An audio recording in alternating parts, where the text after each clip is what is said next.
ওয়ার্কারদের ৯% যে একটা ইনক্রিমেন্ট আমরা কিন্তু যথেষ্ট আলোচনা সমালোচনা অনেক কিছু উতরানোর পরে এই জায়গাটায় একমত হয়ে এসেছি। একটাই রিজন ছিল তাদের একটু বেটার লাইফ দেওয়া, তারা যাতে একটু ভালো খেতে পারে, ভালো চলতে পারে। কিন্তু আমি যদি আজকে তাদের জীবনযাত্রার মানে সেই আবার মানে ব্যয়টাকে বাড়াইয়া দেই, তাহলে কি সে সেই যেই যৌক্তিক ফল এখান থেকে পেতে পারতো এই ৯% থেকে, সে কি পাচ্ছে কি না? এই যে ওয়ার্কারদের যদি আজকে বেটার লাইফ বা তারা যদি খেতে না পারে, তারা যদি তাদের জীবনযাত্রার ব্যয়ভার বাড়িয়ে যায়, আলটিমেটলি তারা আমাদেরকে ভালো প্রোডাক্টিভিটি দিতে পারবে না।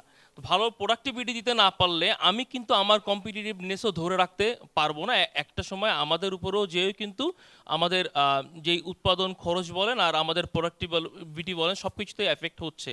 ভ্যাট বাড়ানোর যেই প্রোডাক্টগুলো ছিল, যেগুলো নিত্য প্রয়োজনীয় সামগ্রী যা কিনা আমাদের ওয়ার্কাররা ডেলি ব্যবহার করছে বা করবে, সেইগুলো বিবেচনায় রেখে করলে তাদেরকে হয়তো আমরা আরও বেটার লাইফ দিতে পারি বা দিতে পারতাম। তো সামগ্রিকভাবে বলতে পারি যে এটার খুব সুফল কিন্তু তারা পাচ্ছে বলে আমাদের কাছে মনে হচ্ছে না। এই যে একটা গ্যাপ ওয়ার্কারদের সাথে তাদের ডিমান্ডের, এটা কিন্তু থেকেই যাবে সব সময়। তার মানে আলটিমেটলি আপনি আবার স্যালারি বাড়াবেন, আবার তো এই গ্যাপটা বাড়ছেই। বা আমি তো স্যালারি বাড়িয়ে তো আসলে আমি কোনো সলভ করতে পারছি না যদি তাদেরকে আমি লেস কস্টে আমি জীবনযাত্রার মান উন্নয়ন করতে না পারি।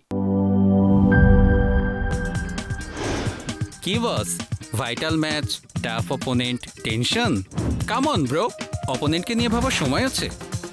আসল অলরাউন্ডারের কাজই তো হলো যে কোনো টাফ সিচুয়েশনে টিমকে অলরাউন্ড প্রোটেকশন দেওয়া।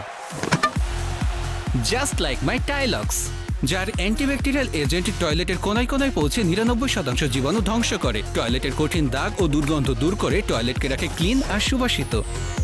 টাইলক্স টয়লেট ক্লিনার, ক্লিন মানেই টাইলক্স।